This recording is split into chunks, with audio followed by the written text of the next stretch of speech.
angels waging war in the unseen realm. Global events fulfilling biblical prophecy. Eternal life. What lies beyond mortality? From analyzing the paranormal from a biblical worldview to the discussion of cutting-edge science and technology, conspiracy, discovery, special investigative reports. Unafraid to explore the challenging issues facing humanity. Welcome to another edition of SkyWatch TV.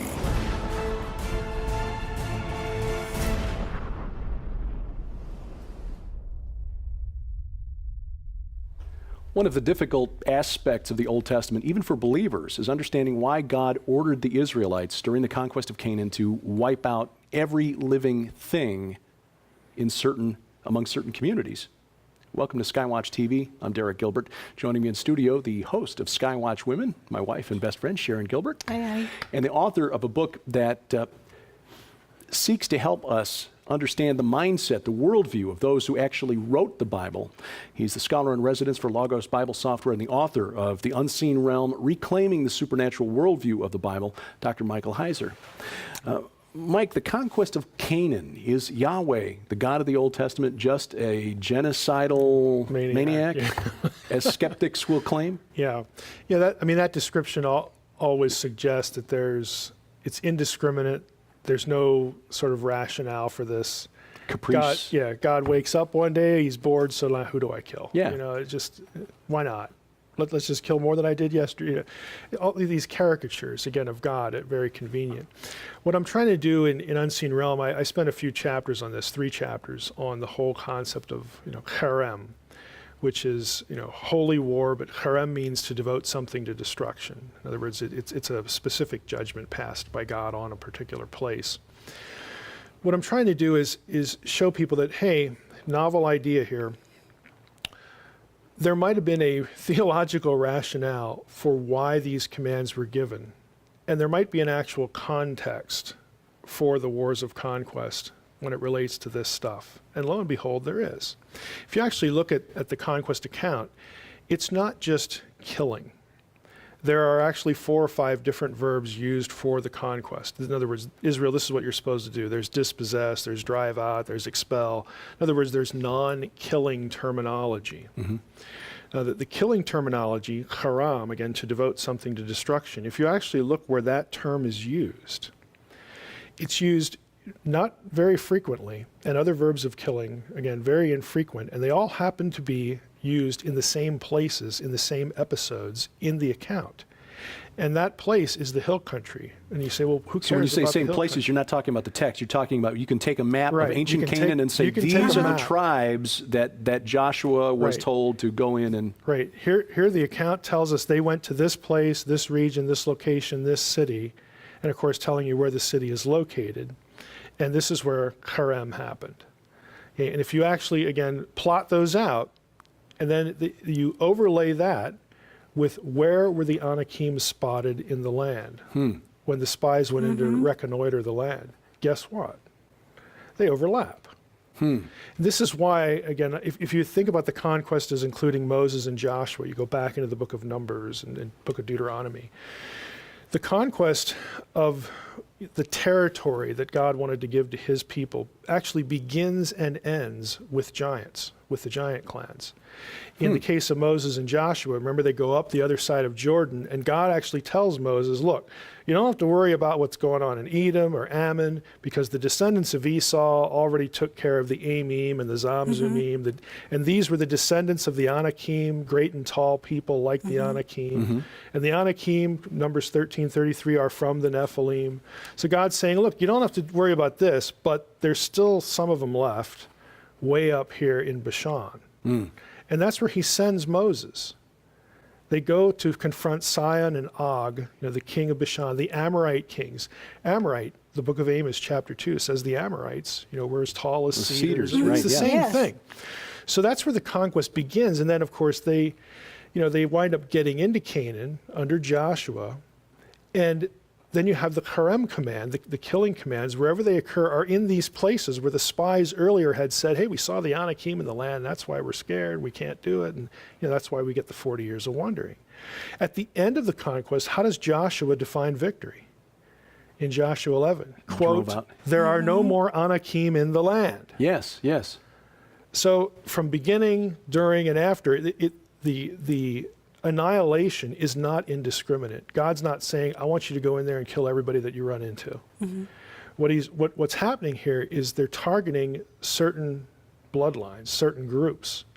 And in what they're thinking is, look, these guys, these unusual people, they are descended from something really bad, what happened in Genesis 6:1-4, which again, if you go back into the whole theological thinking of the Israelite, these people are here to prevent Yahweh's children from having their possession, and if possible, to exterminate Yahweh's own children. So you have the gods versus God. Can I ask you a question about that really quickly? In Genesis 6, was that the actual reason? Was it to pollute the bloodline so the Messiah could not be born, or was it more than that? I actually tend to think that that's not the reason, but it was a result. In other words, it's sort of a residual effect. Because you never read in Genesis or intertestamental literature that, hey, the reason they're doing this is to cut off this messianic promise and whatnot, but had it gone unchecked, that would have been the result anyway. So if you're looking at it from God's perspective, which sort of counts, then you look back on this, and we have to intervene here. We have to preserve Noah. We have to get to the other side of the flood. We got to do this, that, and the other thing, because he again has this plan in his head, whereas maybe the writer doesn't know the whole picture, the reader doesn't know the whole picture, that sort of thing. So that would have been a problem. Okay, it would have been a problem. So the Anakim were descended, or was there another incursion? This is the whole question of how do you get, Anakim after the flood and all that. There's basically three possibilities for that. I didn't invent these. This is an old question, as you can imagine. So one view actually does include Noah and say, no, not Noah himself, but maybe not his sons, maybe their wives, or something's going on there, so you can sort of have Noah's line okay, but not okay, that kind of thing. So there were ancient writers who would actually take that view because they're asking the same question. How does this work? There's even one text that has Noah himself as a giant, so what that tells you is that they're thinking about the problem and they're writing stuff about it. There are some programs that will just run with that and say he's from another planet. So we all know what that is. We don't need to name it. So you get that. The other possibility is that the flood was not a global event like we think of it, because the world to the ancient person was Genesis 10. Right. Australia's not on the list, North America's not on the list. Well, the world to them is this, Mediterranean, Middle East kind of thing. And so maybe it was regional. Maybe some of them survived. And the way you get that is the Philistines, to be honest with you, because the Philistines are said by Jeremiah to come from Caphtor, one of the sea peoples in ancient Egyptian texts. And the Philistines are also named in Egyptian texts, the Peliset. Okay, so maybe they, since they're sea peoples, maybe you get some later. Okay? The third view is that in Genesis 6:4, where it says the Nephilim were upon the earth, in those days and also after, and then most translations have when the sons of God came into the daughters of men. But you can actually translate that grammatically whenever. Oh. Okay, the sons of God came into the daughters of men. So that it doesn't state that there were other events, but it leaves the door open. That's a huge difference. Now here's the other factor. I think in Paul's mind, that was a possibility. I don't think Paul stated it, because if you go to 1 Corinthians 11, and again, the whole head covering issue is, people want to get into that. Because of those who watch, Right, because of the angels. Right. And so, again, we don't have the time. It would take a whole hour to go through what's really going on in the head covering passage. And it's very sexual in nature because of, again, the Greco-Roman terminology. The terminology Paul uses there comes out of Greco-Roman medical texts. And it has something to do with fertility and fecundity. Surprise, surprise, Genesis 6. Right. So the advice he gives there, does have to do with modesty, but then he throws in this little line, well, we want to be careful about this because of the angels. So what it tells you is that, at least in Paul's mind, we really don't want this to happen again. So that tells you that maybe he was thinking it could. Yeah. So it gives you a little insight into what he's thinking, That goes back to this question. Interesting. Yeah, it is Interesting. So what is the full context of the word harem? I mean, English is not a very precise language when it comes to understanding some of the nuances of the Hebrew. What does harem mean? Why would God tell Joshua, don't leave any of their animals alive? Yeah. Harem was a term that you could use of people, animals, even inanimate objects. Okay, the whole episode with Achan. Okay, the sin of Achan, taking the things out of the tent and burying.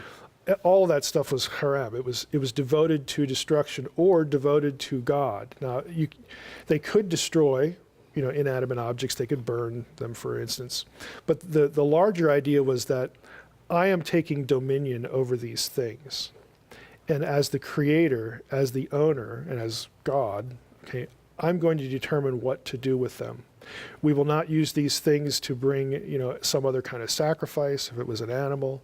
Okay, we are not going to allow you to intermarry with these people because of this bloodline thing going on. These inanimate objects, either we keep them isolated from the other sacred objects, or we're going to destroy them.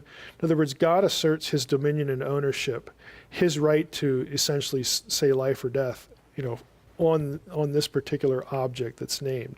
So it was, in that sense, kind of an object of you could use the term worship in the sense that we are giving this over to God. We are not assuming any right to ownership or any right to make a decision about this thing. This is God's domain. We're staying out of it, because that's what God wants done. There's no latitude here. So it was something totally dedicated, totally given over to what God wanted to do with something, his verdict. Inanimate objects, could that also apply to land, geography? Yeah, you had, again, once the land was, quote unquote, purified. In other words, you get rid of the problem of these bloodlines who want to exterminate you. In other words, you're fine if you drive out the other people, okay, because this is the land I'm giving you. You don't have to kill them, but this is a different matter because of why they exist. So this needs to be taken care of, and until it is, then that land has not been brought under dominion. It's an incomplete conquest, that idea. So, you go into these regions, these cities, whatever, and this is the logic, the theological logic of why God is dictating this. It's not indiscriminate. It's not random. It's not, hateful. It's life or death. I like to say it this way, to an atheist, look, now you're telling me how horrible it is to worship a God who would do this in any regard. Okay, well, I think you're a hypocrite, and here's why. I want to sit with you in your room, in your child's bedroom, and I want to hear you tell your child that, look, if an intruder comes in, if a burglar comes in, I just want you to know that mommy and daddy won't do everything possible to protect you. Okay, we won't, if this person's going to kill you, we won't even kill them. We can't do that, and we're sorry. Yeah. Okay, no, I told my kids, look, if it ever comes to anything like that, I will do everything in my power to protect you, because your life takes precedent over theirs. So I want to hear the atheist either lie to his kids or give the kids that message, okay, that you're not this important to me. And I think they're hypocrites. That's brilliant. And that raises another interesting question that we'll address on the other side of a break, which is if these other cultures, clans, were, in a matter of speaking, coming into the tents of the Israelites and intending them harm, why were they doing it? Was there something directing them, part of this theological war for the Holy Land? Our conversation with Dr. Michael Heiser about his book, The Unseen Realm, continues right after this on SkyWatch TV. Finally, a book that helps you make sense of the hard-to-understand parts of the Bible. SkyWatch TV is proud to offer The Unseen Realm by ancient language and Bible scholar Dr. Michael S. Heiser. He takes you into the world of the men who wrote the Bible under the inspiration of the Holy Spirit, and by understanding their worldview, you will better understand some of the weird parts of the Bible. Like, why was it so important to mention giants in the Old Testament? And why did Peter and Jude reference the angels who created them in the New Testament? The supernatural war between God and the fallen angels is real. The Unseen Realm helps you understand the way the apostles and prophets saw that war. And when you order The Unseen Realm from SkyWatch TV, we will add these 2 books free. The Supernatural Worldview by Chris Putnam and G.H. Pember's classic Earth's Earliest Ages. Order The Unseen Realm now by calling the number on your screen or log on to skywatchtvstore.com. Welcome back to SkyWatch TV. I'm Derek Gilbert. The conversation with Dr. Heiser is fascinating, but we've got even more Heiser for you. Check out the exclusive web-only content at skywatchtv.com. More interviews that we can't fit into our network television schedule, and then special programs you will only see on the web and at the SkyWatch TV channels on Roku and YouTube. Programs such as Skywatch Women, our weekly science program, Sci-Friday. Sci-Friday, yes. Into the Multiverse with Josh Peck.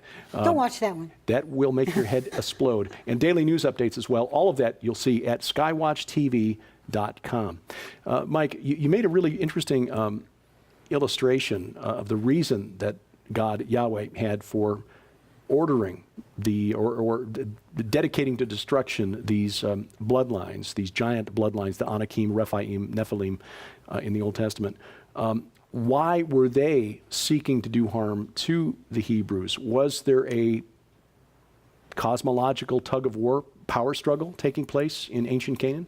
Yeah, I think when you get, especially after Babel, you sort of have, we've talked a little bit before in other episodes of Skywatch about how, an Israelite would have been thinking the world is the way it is because of the fall, because of what happens in Genesis 6, and then what happens at Babel, when the nations are punished by God for disobedience at Babel and assigned to, the sons of God, lesser gods, lesser divine beings that in the beginning, God would assign them roles. I'm not going to have a direct relationship with the nations. I'm going to go make my own Israel over here in Genesis 12, right after Babel. But that relationship deteriorates, we're told in Psalm 82. They become corrupt. They don't rule the nations according to the good laws of the true God. They manipulate them. They abuse them. All of that sort of is a maelstrom, kind of a maelstrom of events, where now when you get into the conquest, you have this territorial domain situation in place, and you've got that level of rebellion, but now you've got, again, descendants, from the Nephilim as part of the picture. And so it sort of marries the two. It marries this bloodline thing with the territorial dominion, and now when Israel comes tromping through these other territories, it becomes an us or them kind of thing. So it has degenerated to the point where God knows that, look, these particular people, okay, they were raised up by rival gods, sons of God, rival divine beings, who they're hostile to me and to you, naturally, because you're mine. And so they're superior in terms of who they are and their military might and all this sort of thing. They are the number one threat here. They really can. It is within their grasp to exterminate you. And so this must be taken care of. And it just sort of degenerates from that point on. It becomes a war not just of expulsion. Because when it comes to, again, there's more than one verb, for the conquest. It's not just killing. You can drive a bunch of them out, and we're okay with that. But when it comes to these, you can't let them remain because they will be back. And if you think about it, when Joshua defines the end of the conquest as saying, hey, there's no more Anakim in the land, he adds the little phrase, well, those that are left ran off into the cities of Gath and Ashdod. And of course, Gath is where Goliath. That's where we get Goliath. Yeah, Okay? exactly. So in other words, these are the 5 cities of the Philistines. He mentions a few of them there, and that's where you pick it up again. Now, granted, you're not going to have one guy, exterminate Israel, but it's the idea of, okay, this is a task that is incomplete, and frankly, if he kills David, I mean, let's think about that. Yeah. No Messiah. Because, well, we have this, again, in the mind of God, okay, we don't have King David yet, we don't have the Davidic covenant yet and all that stuff, but again, in the mind of God, this is the man after God's own heart. And so it becomes, it really ups the ante in terms of the theological level of what's at stake in this confrontation. And lo and behold, it just happens to be with one of these descendants. Again, that's deliberate. So that what I try to get people to realize is that these aren't just random stories put together randomly, placed in the Bible randomly. There's an intelligence that goes into them. There are plots and subplots that run through all the way back to Genesis. These are actually just continuations of something else. And the biblical writers expect you to get that. They expect you to know that. And often it escapes us, but they're there for a reason, and they're there to perpetuate an idea. And again, the theological messaging is really significant. Well, let me ask you a question. And it just occurred to me, I don't know why I never thought of this before. Why didn't God just go in and wipe them out? All of them He could have done it in a snap. Yeah, well, he could have. Why leave it to Israel to do it? I think this is a pattern with God that occurs both in the supernatural world and the world of men, the world of humanity. And that is, God creates intelligent beings who are like him. They share his, the theological term is communicable attributes. Humans have communicable attributes without. Well, that's nice, but so do divine beings. This is why you get the plural language in Genesis 6, or not Genesis 6, Genesis 1:26. Let us create humankind in our image. And then when the creation happens, it's only God doing the creating, but he's speaking to the audience. And who's the audience? Well, it's the sons of God, Job 38. They were divine there when, counsel. Yeah, Yes. divine counsel. They were there when this whole thing was happening. So God creates intelligent beings, and yeah, he could do that. But the pattern with God is he likes to have the beings who are like him participate with him in doing things. We have divine council meetings in 1 Kings 22, where God allows the members of the spirit beings there decide, okay, how do we get rid of Ahab? Okay. In Daniel 4, the decree, the Nebuchadnezzar's dream. It says in the text, this is by decree of the watchers, Yes. plural. Yes. Yes. And it also says it's by decree of the Most High, so it's a joint decision. Daniel 7, the court sat, the council sat, and judgment is rendered on the four beasts. Okay, it's just a pattern. God likes to have the intelligent beings, his family members, so to speak, divine or human, do things with him and for him, participate in the decision, to participate in how history is propelled. So I look at this as just another one of these examples that, I'm not going to do everything for you. I want you to do it with me. I'm going to cooperate with you. I'm going to fight for you. But you are part of this. You're not just sort of a stage actor and I'm going to do something and now you just reap the benefit. You are part of the story, really. And so you have to play your part. That's incredible. Yeah. I want to come back to Psalm 82 here and just see if I can summarize this. After the Tower of Babel event, God delegated his 70 sons, the B'nai Elohim, as judges, rulers over the different nations that he divided. Divided the nations, counted them according to the number of the sons of God. Yep. Deuteronomy 32:8. Right.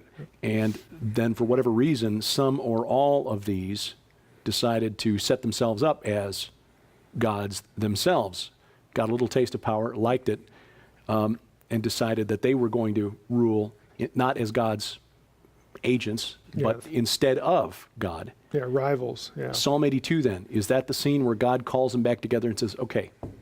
Yeah.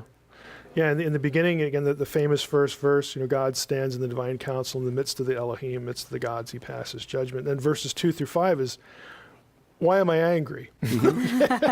And again, it's this whole kind of a courtroom scene where he's angry because of the way they've dealt with people. Paul has this interesting comment in Acts 17, part of the Mars Hill thing, where he refers back to the fixing of the boundaries. Again, it's back to the Deuteronomy 32, the Babel event. And in Paul's mind, again, he senses that, he actually says that God did this so that someday, people might, recognize who he was and be brought back into faith and all this kind of stuff. So it has a redemptive purpose. That's why Israel was supposed to be a kingdom of priests.